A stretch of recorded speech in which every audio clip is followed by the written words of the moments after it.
Ang mabuting balita ng Panginoon ayon kay San Marcos. Papuri sa iyo, Panginoon. Noong panahong iyon, may mga Pariseyong lumapit kay Jesus. Ibig nilang masilo siya, kaya't kanilang tinanong, "Naayon ba sa kautusan na hiwalayan ng lalaki ang kanyang asawa?" Tugon niya, "Ano ang utos sa inyo ni Moises?" Sumagot naman sila, "Ipinahintulot ni Moises na hiwalayan ng lalaki ang kanyang asawa matapos bigyan ng kasulatan sa paghihiwalay." Ngunit sinabi ni Jesus, "Dahil sa katigasan ng inyong ulo, kaya niya nilagda ang utos na ito.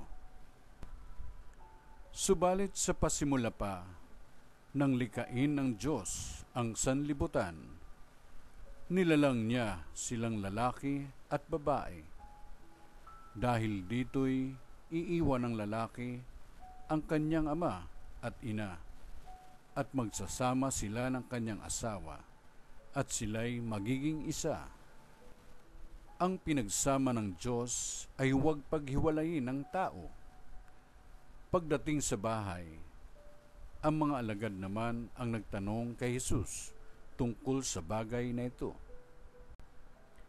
Sinabi niya sa kanila, "Ang sino mang lalaking humiwalay sa kanyang asawa at mag-asawa sa iba ay gumagawa ng masama sa kanyang asawa. Siya'y nangangalunya. At ang babaeng humiwalay sa kanyang asawa at mag-asawa sa iba ay nangangalunya rin." May nagdala ng mga bata kay Jesus upang hilinging ipatong niya sa mga ito ang kanyang kamay. Ngunit pinagwikaan sila ng mga alagad. Nagalit si Jesus nang makita ito at sinabi sa kanila, "Pabayaan ninyong lumapit sa akin ang mga bata. Huwag ninyo silang sawayin, sapagkat sa mga katulad nila naghahari ang Diyos. Ito ang tandaan ninyo.